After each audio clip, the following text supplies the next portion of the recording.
Swayam Prabha. Digital India. Educated India.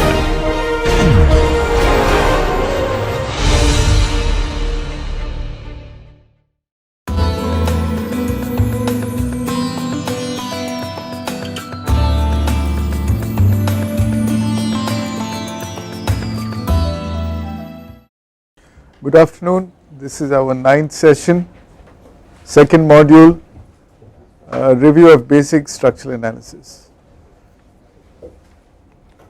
So we are still doing the force methods, but we hope to complete it in this session. We will cover approximate methods of lateral load analysis, and this is in part 4 of the book on structural analysis. Now I have given you an assignment, and I'd like to help you solve this assignment. So take a look at this truss. What is the degree of indeterminacy in this truss? It's 1, right? Is it internal or external? Clearly internal. Now the problem given to you is a little more complicated. You have a cable, so it's a cable suspended truss. Now what's the degree of indeterminacy? 3? 2. See, you have an additional unknown force. What is that unknown force? The force in the cable. Okay, so you've got a degree of indeterminacy 2. So how do you solve this problem? Can you treat the cable as another truss element? No. Why not? Because cable cannot take compression.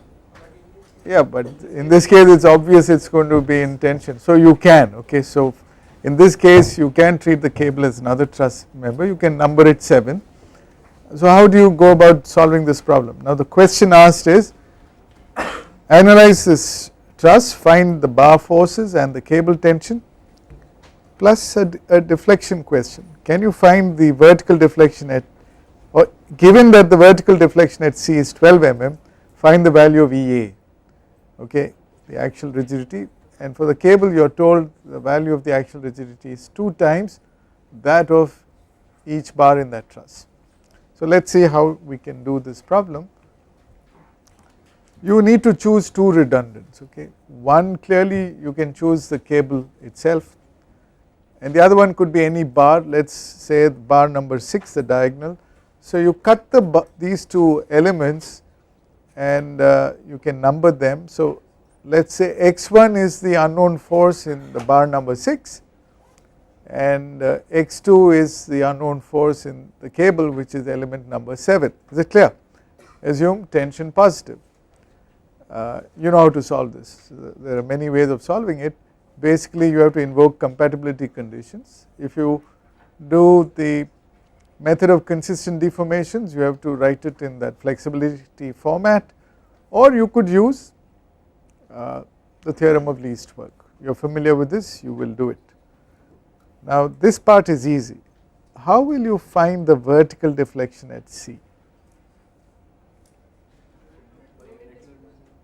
You give a unit displacement at C in the same system, right? Unit force at C, unit load at C, but then that's statically indeterminate. Does it mean you have to solve that statically indeterminate problem all over again for this condition, or is there an easier way out?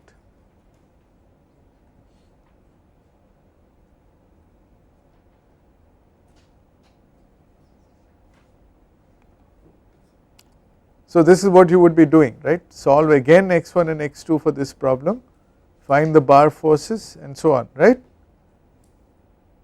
But that's a lot of work. Can we make it simpler?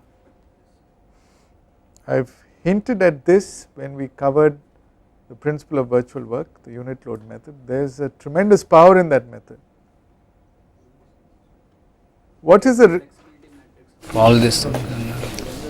You need to analyze this truss, right? This truss is statically indeterminate. You need to solve a 2 by 2 matrix to get x1 and x2 in this part, right? What's a simple way out? Anybody? Which really reduces the problem. No, it's a mind boggling. Yes? There are no 0 force, well those you have to do anyway, but it is indeterminate. Anybody? You take that as identity matrix. Just go back to the principle of virtual work. What was the requirement of the force field? That it should be statically admissible. We are looking at that field. Is it required that that system should also be kinematically admissible? No. So can you take advantage of this? How many statically admissible force fields can you draw for this? Infinite. So choose one which is easy. What's the easiest one? Oh, it's easy. Just assume x1, x2 to be 0. Right? I mean you can choose any numbers, any combination that you want, but this it can't be easier than this. So now you are left with finding 5 unknown bar forces, which is very easy to do, right? Then you invoke the unit load method, that is it. So this is something which most students do not know. It is a power inherent in this principle of virtual forces. Is it clear? You can do this problem? Right. Now let us look at another problem which you have in your assignment. In this problem you have a hinge, please note there is a hinge at B, there is an internal hinge at B. How do you solve this problem? The problem is you have to analyze, well you need to analyze both the arches, both are parabolic arches, you need to draw the bending moment diagram etc. for the first arch ADB, right? You do not worry about the BC arch. So how do you solve this problem? Can you simplify it? No, you have 2 arches, you learned how to solve 1 arch, right? You got 2 joined together like what are they called? What twins are they? Siamese twins, yes. So what do? You separate them, right? When you separate them, how would you separate them? Same roller You support. need to separate the 2 arches. Same forces, same horizontal force. Same horizontal. You see the second arch is completely unloaded. Yes sir, we give the horizontal force from the B. But how do you find the horizontal? In the arch problems you have studied till now, there were 2 hinged arches. That support B was a hinge support not moving. Now you have a roller there, but you have a restraint coming from the other arch. So can you separate out that first arch? No, B is still going to move. No, so how do you? But it's not free to move because the other arch doesn't want to be moved. So how do you deal with this? Yeah, you said. We will calculate the energy. It's not easy. Yes, you put a spring. Wonderful. That's right. You put a spring, right? Now you can use energy method, etc., provided you can know what that spring stiffness K is. So how do you find that spring stiffness K? Material property. Yes? Material property. Not displacement. Material properties. You take the other arch and you push it horizontally at B by some force, say F, and see how much it moves, delta. By the way, look at this arch, the vertical reactions are statically determined, right? Horizontal reaction H is not known. If that spring stiffness were to be infinity, you know how to solve the problem. If it's 0, H is going to be 0 because it's simply supported. But the value of K is going to determine the value of H, right? It will lie between these 2 bounds, 0 and the value you get when K is infinite. How do you get K? Well, take the second arch, which is the same as the first arch, and apply a force F. It's going to move, right? Can you see it moving in that picture? Right? Now how do you find this delta? How do you find that? You can use any of the methods, but the easiest would be to use the energy method itself. So do you agree K is F by delta? If you use the energy method, you will find that the bending moment at any section in that arch is only due to F. So it is F into Y, it is a hogging moment minus Fy. Do you agree? And if you bring in Castigliano's theorem, delta is du star by df, right, which you can write in this form, agreed, and you need to integrate only on one half because it is a symmetric arch. Now m is nothing but minus Fy and dm by df will therefore be minus y. So want to take this format. Now you have to use a trick which we learnt in the last session. Yeah, you make that assumption I is equal to I naught square root of 1 plus y dash squared, and that expression will delta will now simplify. I am actually leaking out the solution to you. It will simplify to this quantity, and this quantity is a constant for the arch. You remember we found this, and that takes this value. Okay, remember it was 4 by 8 or something, so it is 8 h squared L by 15. So you got an expression for K in terms of EI naught, in terms of EI naught. Now what do you do? Now you come back to the original arch. How do you still solve it? The deflection here at B must be equal. Well, let us stick to the energy method, which is what we use for solving the parabolic arch. So you have to go back to the derivation of how you found capital H. How did you find it? Right, you began with complementary strain energy, but now you realize that that complementary strain energy has two components. One, that of the arch due to the bending of the arch, and the second is due to the spring. Do you agree? That is the additional term. This is how you should think, because real life problems are like this. You want to simplify it, this is how you deal with it. Otherwise you have to work with both the arches. Now if you run that derivative through, the second term, do you agree the spring is half h squared by k, because the force in the spring is h, you agree, and the derivative turns out to be h by k, which is nothing but the deflection in the spring, right. K you already know, so you can now use this concept and get an expression for h. So go back to the original theory, you will find when there was no spring this term was not there, EI naught by k was not there, that is k was infinity, right.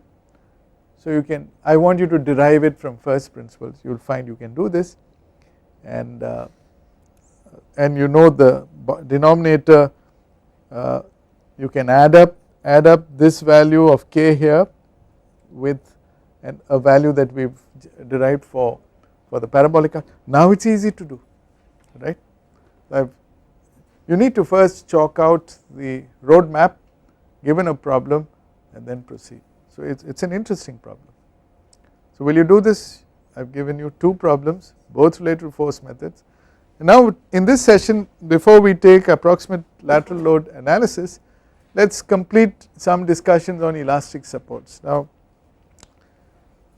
take a look at this, it is a little complicated, we will study this in grids later, but you can always try to separate out elements, but you must put the right restraints when you separate them out. For example, if I want to separate out that cantilever AB, what should I put at B to simulate the effect of the connecting beams CBD? One spring? Rotational spring. Yeah, so you need to put two springs, a rotational spring and a translational spring, and you need to figure out those stiffness values, which are simply K will be, you apply a force vertically downward at B and find out its deflection, and the stiffness turns out to be K into, it is about 48 L cube by EI and so on, and the rotational spring you have to apply a unit torque at that point B and so on. I want you to get the concept, okay. You can handle many problems like this. Similarly you can have cable suspended truss and so on. Let us take a very simple problem, okay. You have a cantilever, it is not a propped cantilever because a prop is elastic, you have a spring there, of known stiffness K. How will it deflect? Well, these are the, let us say the force in that spring is x, and so the other reaction will be P minus x and the bending moment. So x is the single redundant, right. How will it deflect? Well, it will deflect like that, C may go down a bit and so on, right. And what will be the shear force and bending moment diagram? Something like that, clear, easy to draw. Now it will be interesting to find out how x is related to the spring stiffness. Can you guess? K equal to 0, x equal to 0. So if you had to plot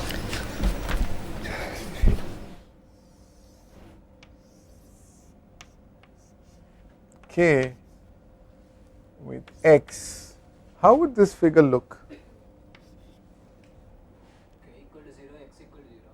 K is infinity. Okay, so one point is here, you are right. K is infinity, it is P by 2. Will it be P by 2? Oh, sorry. K is infinity means you are dealing with this situation, right. Do you know the answer for this? Do you know the fixed end moment for a propped cantilever?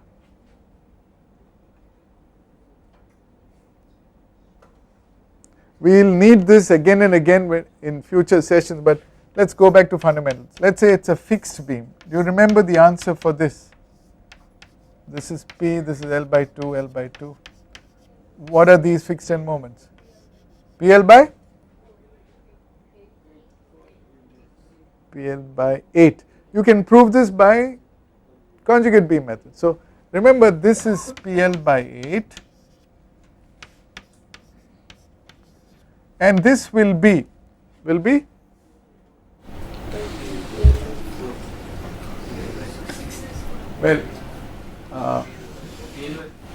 you need to take this beam, we will discuss this later, and reverse this moment, right. This is clockwise hogging. So if I apply a loading like this, then when I add up these two I get 0 moment there, right. But when I do this, it will take a shape, how? It will take a shape like that, right. And what do you think this moment will be? This is going to be how much? You have studied this? Okay, we will study it. This will be always half this value for a prismatic beam. Okay, so take it right now, we will prove it in the next class in a greater way. So you will find that whenever you have a kind of symmetric loading, this value will be always this value into 1.5. 1.5 times the conventional fixed end moment. So how much will it be? 3, 16. And once you know this, you can find your reaction. How much will this be? Well, if this moment was not there, it will be P by 2, P by 2. So this is x. So it is P by 2, but due to the moment, this will increase and this will reduce by how much? This divided by L, that is 3P by 16. How much do you get? 5P by 16. So as K tends to infinity, you can't exceed this value, right. This value will be 5P by 16. How do you think this moves from 0 to 5P by 16? Some non-linear way. Can you generate an equation? So let us look at that. It is interesting to do these kind of problems. You can use the energy method. Remember, there are two energies here, one from the beam and one from the spring, just like we did the arch with a spring problem, and invoke the theorem of least work. Okay, do you agree to this equation? It is a straightforward equation. And let us assume you can do all these integrations. You see, this part you have to write the expression for bending moment and you expand it and you can solve it, and finally you will get an expression which is a function of this k and ei. So let us say k is lambda times ei by L cubed. In other words, I am trying to relate the spring stiffness with the beam stiffness. The stiffness parameters in the beam are related to ei by L. So let the spring stiffness be lambda times ei by L cubed. I have chosen lambda in a manner that it is non-dimensional. So it will be interesting to plot this relationship, and you will find the relationship is non-linear, as he rightly said. It will asymptotically hit the peak value of 5p by 16. For example, if lambda is 12, x turns out to be p by 4. So this is a complete way of understanding that spring type behavior. So it's somewhere, the actual behavior is somewhere between a cantilever and a propped cantilever. Let us take a more difficult problem and we will stop this section with that. Let us say you have a hall, a room with a grid of beams like this. It is symmetric, okay, grid of beams. So you have one long beam from A to B and two shorter beams, and let us say they are simply supported, that means they are resting on pillars, they are non-monolithic supports. So assuming the beams to have identical flexural rigidity EI, which comes from their having the same cross section, same width and same depth, and zero torsional rigidity, which comes from the fact that they are concrete and concrete cracks easily. Analyze the grid system given that the segment GH is subjected to a uniformly distributed load of 100 kilonewton. Draw the shear force and bending moment diagrams of beams CD and AB.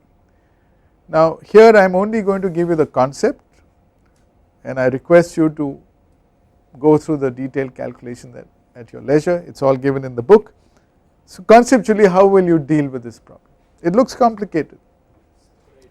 Separate out. So which one will you separate out? CD and EF from AB. Which do you think is supporting which? AB is supporting CD and AB is supporting, or CD and EF are supporting?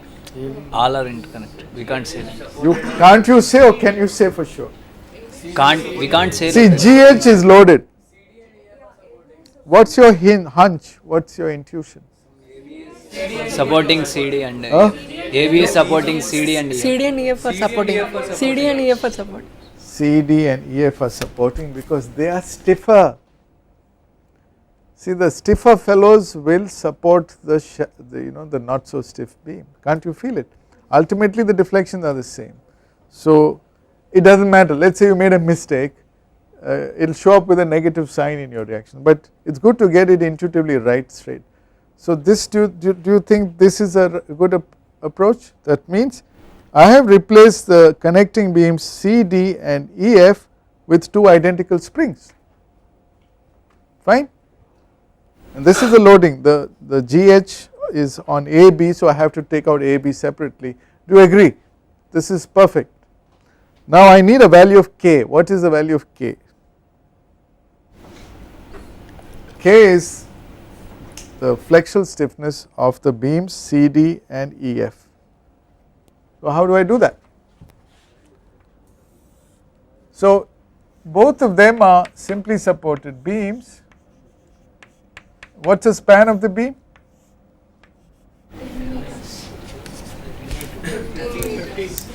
Total, no? I am talking of CD, the ones that I am going to replace. They are 10 meters, right? 10 meters. So if I want to replace this with one spring, okay, I apply say some force F, this is going to deflect, let us say this is delta, let us say this comes down by the same delta. That's how I replace that entire beam with a spring, right? You see the power in this method.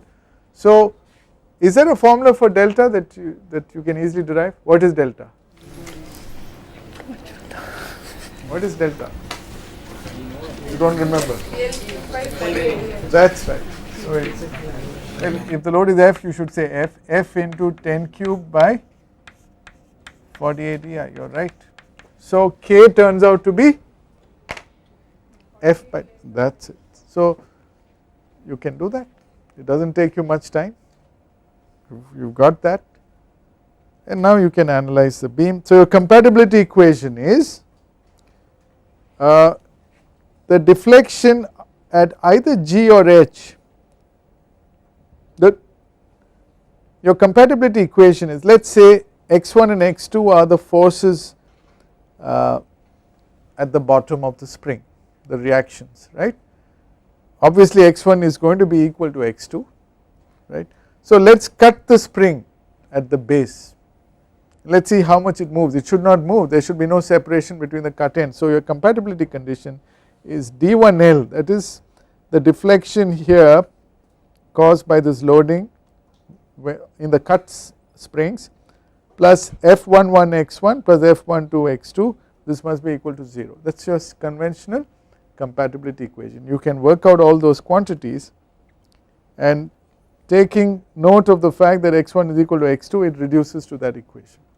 So I will quickly show you how you can do that.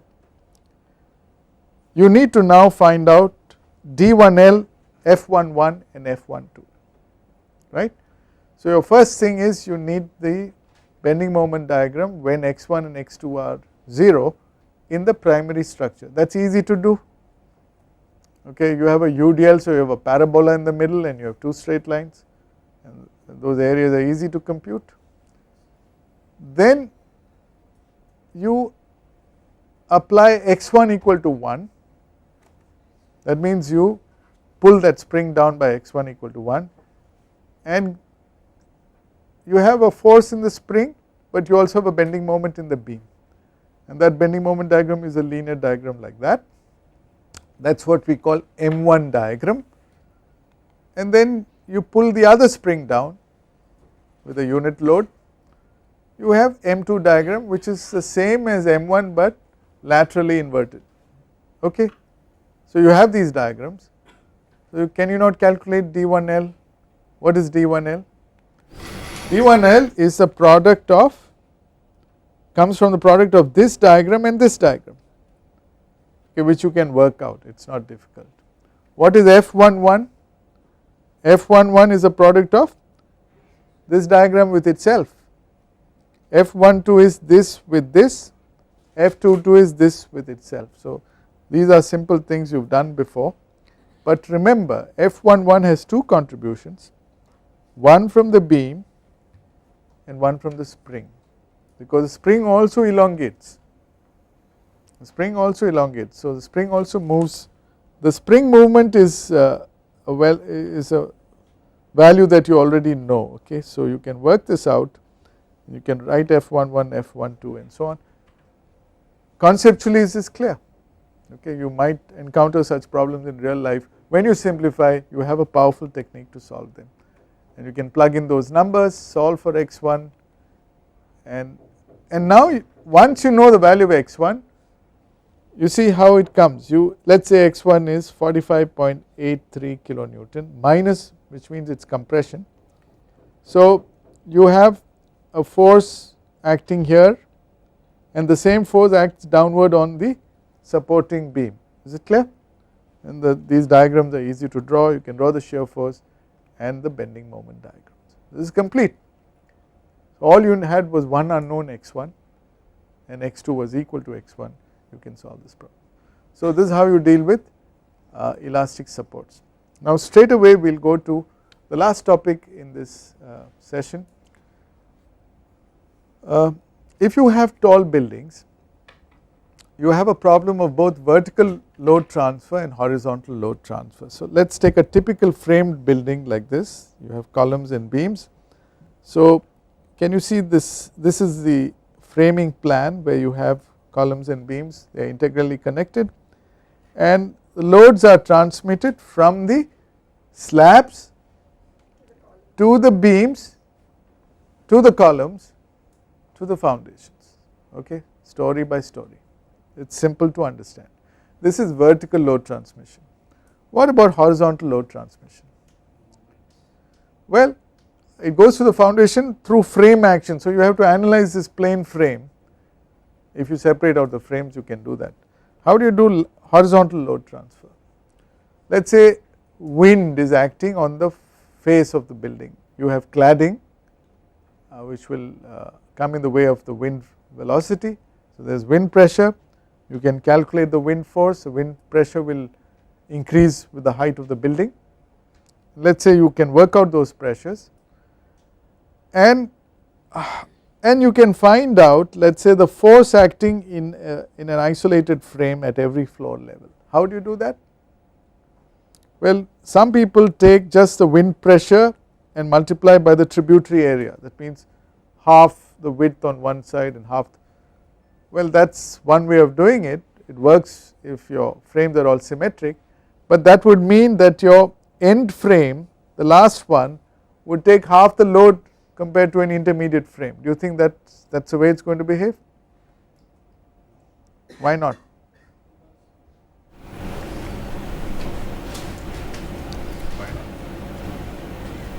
Well, in reality that whole building is going to move as a whole. It moves as a whole because of the slabs being integrally present there. So, the slabs serve a function not only of transmitting the vertical loads, but also is acting as a diaphragm. You know what a diaphragm is? It holds the structure together. So, if you push one frame, the diaphragm as a whole makes sure that load is shared by all the other frames as well. Is it clear? Now, if the building is not very long, let us say it moves together, that means all the frames are deflecting by the same amount at any particular floor level. Agreed? So, if you replace them with springs, that means they all will take the same load. They all, because all the frames are identical, let us say. If all the frames have the same size of beams and columns, they have the same lateral stiffnesses. So, they really take the same load. So, if you have the total load F at any floor level, you just have to divide it by as many frames as there are. Supposing the frames are non-identical, then you will apportion the load in proportion to their relative stiffnesses. The stiffer frames will attract more load than the less stiff ones. This is some general knowledge. Now, if you take out a plane frame, well, you have this longitudinal frame, you have to include the slab and the beam. Some people ignore the slab contribution, but the slab in compression actually helps the stiffness in the frame. So, you call it a slab beam member. So, this is a typical frame, but there are two frames, there are frames in the transverse direction as well. So, when the wind is acting normal to the front face of this building, it is a transverse frame which will take the load. So, you have to work it out. Let us take a simple problem. Okay. Can you analyze this frame? This is a portal frame, it is symmetric, there is a load P, we discussed this earlier, that load will be shared equally P by 2, and that makes it statically determinate if this frame is symmetric. Remember, we proved this earlier. And so, this has a bending moment diagram as shown, drawn on the tension side, it has a deflection diagram as shown. The question I am going to ask you is, can you tell me what is that deflection in terms of P, or what is the lateral stiffness of this frame? What does it depend on? It depends on IB and IC, right? Let us say IB is infinity, that means you have a rigid beam. How much will that deflection be? The columns are flexible, columns will sway, but the beam will move like a rigid body. How much will it move? Let us say you isolate one of those columns, how will it look like? It is not a cantilever, the bottom you have a hinge. So, can you make it look like this? So, you see this picture, I have taken out the column, on top I put a spring, a rotational spring, okay, a rotational spring. If that spring stiffness is infinite, then when it sways, it will sway with the slope theta being equal to 0, but it will still sway, it will still sway. Now compatibility demands that the same theta is passed on to the beam. Now I can cut the beam at E, at the middle, because that is where I have a point of contraflexure, there is no shear transfer, so I can put a roller there. So this is a clever way of simplifying the whole problem. Now the question is, how do I find delta? Well, let us take one extreme case where k is infinite, then can you tell me what the answer will be? Let us say theta is 0, how much will it move? It's like proper Now it is a function of EIC by H. P by 2 in the deflection. How to find PK in the deflection.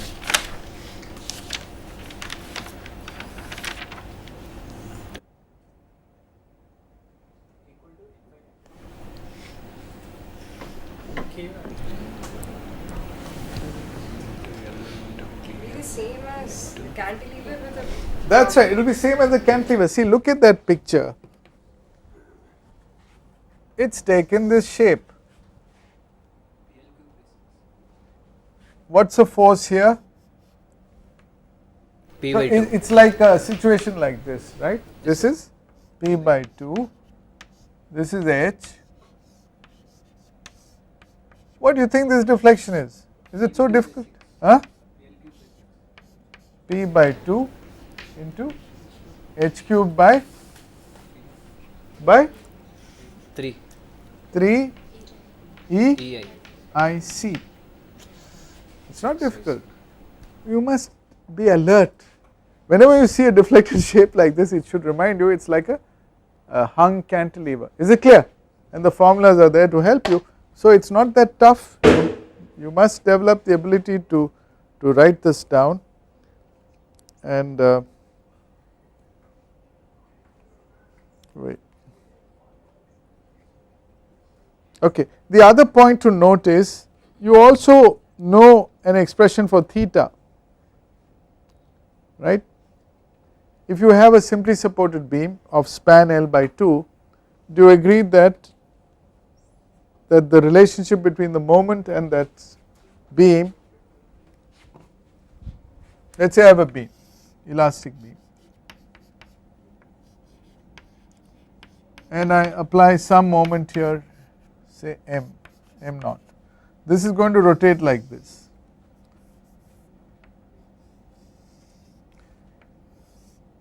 What is the relationship between these two angles? Do you know? This is twice that, okay. And what is this relationship? Theta will be m naught L by 3 EI, right. So that is what we have done here. So you have these relationships. So you have an expression for theta, and if you take the rigid beam idealization, do you agree to this? Cantilever action of the moment of the column, you get delta naught equal to this quantity which we just derived, right. Now let us say theta is not equal to 0. In reality it will not be equal to 0 because the beam is not infinitely rigid. Beam has a finite stiffness EIB by L.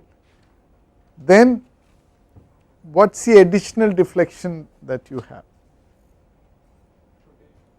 So delta will be delta naught plus what? Rigid body rotation. So how much will that be? Theta into H. You must think like that. If theta is not there, you have delta naught. If that spring is finite, you have a rotation here. It is a rigid body rotation. So rigid body rotation. So you have, it is as though this rotated by an angle theta, and so you have an additional movement here which is theta into H. So that is a clever way of simplifying and breaking down and understanding, and you can do that, right. So you have a nice expression. If you simplify it, you can write an expression for delta, you have a value of theta, and if you bring in a stiffness parameter which we have introduced earlier, EIB by L to EIC by H, then you can write an expression for K. This is not very important, okay. I just want you to get a general sense of how we can simplify things, but I want you to remember the limits. So you can write K in terms of gamma, and you will find that the maximum value will be 6 EIC by H cubed, which is when the beam is infinitely rigid. If the beam is infinitely flexible, you have a problem, the system becomes unstable, because you have two internal hinges there and you have very large deflections, it will not survive. So is this clear? So this is one typical extreme problem.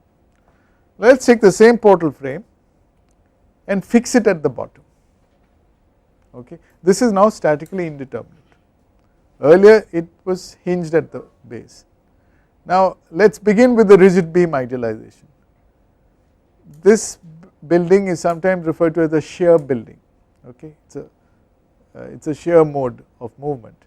Now you see how it is going to behave. If IB is infinite, it will just slide horizontally, and this is fixed on top, fixed here, it is kind of guided roller here, guided fixed.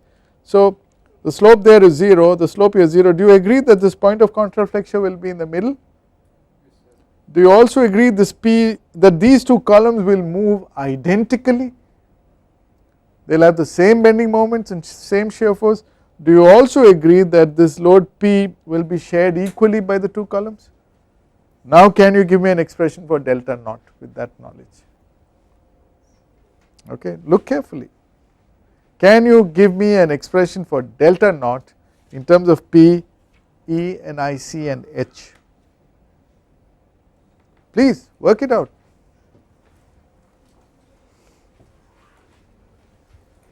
See, this is how you check. Let us say someone in your structural engineering design office comes up with some value, you should at least make sure the value makes sense, it should lie within appropriate bounds. So this is one extreme. Your actual deflection will be more than this. This is the least value of the deflection you can get when the beam is infinitely rigid. What is that formula for delta naught?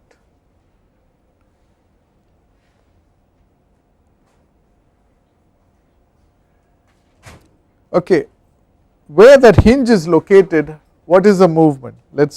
So look at the isolated model. It will move by delta naught by 2, right, in the middle. You see here, if this overall movement is delta, do you agree this is delta naught by 2? Yes, sir. Can you write an expression for delta naught by 2? That is easy, that is a cantilever, right, and it is 2 times that. So is it okay to say that delta naught is this into 2, where this is P by 2 into H by 2 the whole cube by 3 EIC? It is the same formula except I am taking half the height now. Is it? Because of parity, because if you flip it upside down also it does not change. It is like the settlement of supports problem. Let us say I had a beam like this fixed here, right. Let us say I push this down. So what is a deflected shape? Let us say this is a chord rotation. The deflected shape will be 0 slope there, goes down like that, goes down. Okay, right.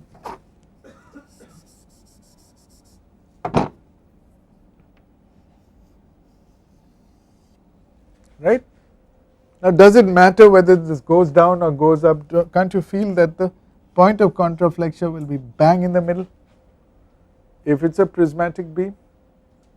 Imagine this goes down. So these are all reversible. So this point of contraflexure will always be in the middle of the beam, right. You keep moving it up and down, this chord rotation is going to be like that, and if this is delta,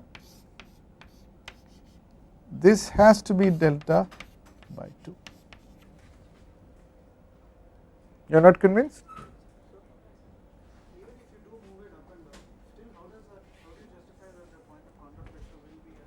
Okay, let's say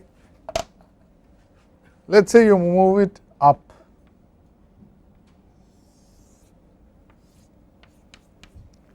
Let's say you move it up. What will be the deflected shape? Right? The bending moment diagram for this is going to be like this. Bending moment diagram for this is going to be like this. Right? Now when I add up these two, what should I get? I should get 0, the beam will be flat. Agreed. And I can flip it over. Right. So it does not matter. So we talk of chord rotation, it is not whether the right support goes down or the left support goes up. You have a clockwise chord rotation here, which we call phi. You have an anti-clockwise chord rotation here. The points of contraflexure will always be in the middle. And let us finish it because we need this knowledge later. Let us work it out. So let us say this force here is P. Equilibrium demands that this also is P, right? And what do you think this deflection is? Delta 2 will be P into L by 2 the whole cube by, it is a small cantilever, right? I can cut it there, by 3I. It is a clever way of solving the problem. So this turns out to be, remember this is PL cubed by 24 EI, or you can say P is equal to 12 EI by L cubed into delta. So you have a relationship between this delta and this P. It is very important to remember this relationship. Now what is your moment? You get a moment here with acting down, so you have shears acting down and up. You have a moment here. You also have a moment here. What are these moments going to be equal to? P into L by 2. How much does it turn out to be? P into L by 2 is how much if P is this? So it turns out to be, the moment is 6 Ci by L squared into delta. These are very important formulas, 6 Ci by L squared into delta. So the summary of what we have done here is, if you have a clockwise chord rotation, okay, you can also write this as 6 Ci by L into chord rotation phi, because phi is delta by L, assuming delta is very small compared to L. Is it clear? So if I have a clockwise chord rotation, I get a constant shear force like that, whose value is 12 EI by L squared into phi, and I get equal moments on both sides in the same direction, in this case anti-clockwise, of 6 Ci L squared, 6 Ci by L into phi. Is it clear? Now even if you forget these, you can derive these, they are not very difficult. So I hope you understand when you come back to this how we got an expression for delta naught. Is it clear? Now this is the stiffness that you get, it is called the translational stiffness of a shear building when you push it horizontally, you get this much deflection. Now in reality the beam is going to bend, okay, and it's a little difficult to work out that formula, But let us take the other extreme, let us say the beam is infinitely flexible. Can you draw the deflected shape for that? Now it is not going to be unstable if you put internal hinges there. So how much will it move if it is infinitely flexible? So this is a bending moment diagram. Can you see for this particular case, this is P, this is P by 2 into H by 2 is PH by 4, so you get typically bending moment diagrams like that, okay, and K has a value of 24 EIC by H cubed. Let us put hinges, how does it behave? If you have an infinitely flexible beam, how will the columns behave? Simple cantilevers. So that is easy to calculate. If you do that calculation, you get PH cube by 6 EI, and your bending moment diagram will look like that because your beam will have no bending moments, right, because you got hinges there. So it is very interesting. I have looked at all the extreme cases. The summary of this, so here it turns out to be 6 EIC by H cubed. So take a portal frame, a symmetric portal frame, take the base as hinged, your horizontal stiffness is going to vary between 0 and 6 EIC by H cubed, that is what we saw in the previous slide. Fix the bottom and it is going to, the minimum value will be 6 EIC by H cubed and the maximum value will be 24 EIC by H cubed. So when your beam is infinitely rigid compared to the infinitely flexible case, the stiffness of the whole frame gets magnified by a factor of 4, okay. So sum and substance is you can write in terms of lambda, finally it is between 6 and 24, okay. Now the whole idea of doing this is to tell you that when they first started building tall buildings, tall frames, they found it very difficult to manually analyze these highly indeterminate structures. So they took shortcuts, okay. For gravity loads they use a concept which we will see a little later called substitute frame method, where they just took one floor and they assumed that the columns were fixed at top and bottom, so it was much easier to analyze. The argument was whatever happens far away from this story is not really going to affect that floor. It is a hunch which works out well, you can prove it with Mueller-Brislow's principle. When it came to lateral load, it took some time for them to work out a simple way of cracking the problem, and they came up with a brilliant idea. They said, let us make some assumptions and make that whole frame statically determinate, okay. So some methods evolved over centuries and they are still popular today. How do you convert, and I want you to give me the ideas, how do you convert an indeterminate frame to a statically indeterminate for the sake of approximate analysis? Now take a look at this. At this point I want to convey, at the bottom engineers often have this worry about, should I model it as a pinned support or a fixed support? When do you model foundations as fixed and when do you model them as hinged? And the reality is somewhere in between often. When is it hinged? When your foundation can rotate. When can it rotate? Well, when you have a shallow foundation, when you have isolated footings, and even sandy soil, when your safe bearing capacity is not very high, because even a small movement there will release whatever moment you calculated.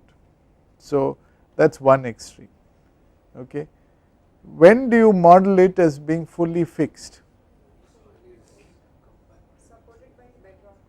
Okay, when let us say you even have an isolated footing but it is resting on very hard strata, there is no way the rock is going to rotate, okay. Or you are on piles and the piles have a pile cap which is heavily interconnected, okay. So in such cases you can go for a fixity. but the spring shows you can handle all conditions in this situation. Now one thing you can notice, I am now taking one type of frame only in this session. Let us say the frame is single bay. Single bay means just two columns in one story, but multi-story, single bay multi-story frames, and let us say it is symmetric, which is what it normally is. That means all the columns on one side are the same as the columns on the other side. If the wind is acting from left to right, you call these columns as windward columns, and these columns are referred to as leeward columns, right. Now because the frame is symmetric, you can assume this to be made up of two loadings, one is symmetric, the other is antisymmetric. Just divide P1 and P2 by 2 and put them equal and opposite here, and then put them here on the same side. So this is called an antisymmetric loading. It is called symmetric loading. When you add the two, you get back the original loads. There is a great advantage in doing this. The advantage is this part, the symmetric part, is very easy to calculate. You end up getting axial compression in only your beams. Will there be any deformations? No, you are assuming axial deformations to be negligible in frames. So the first part you can practically throw away, and so all the bending moments, all the curvatures, all the deflections are coming from the antisymmetric component. It is very interesting. Not only that, you will find that there are points of contraflexure always in the middle of the beams. They have to be in the middle of the beams because of this kind of behavior.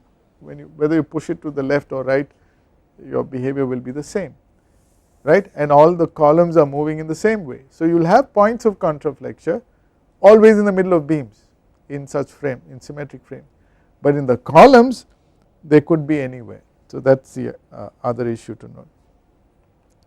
Windward and leeward columns at any story level deflect identically, they share the story shear equally. Now let us understand the meaning of story shear.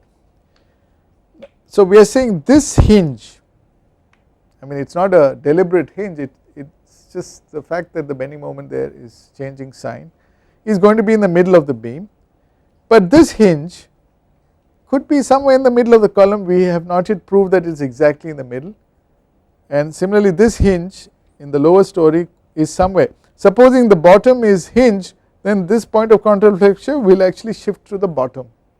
Is it clear? So we do not know where this is, but one thing we know for sure, we know that this hinge and this hinge will be located at the same height. Do you agree?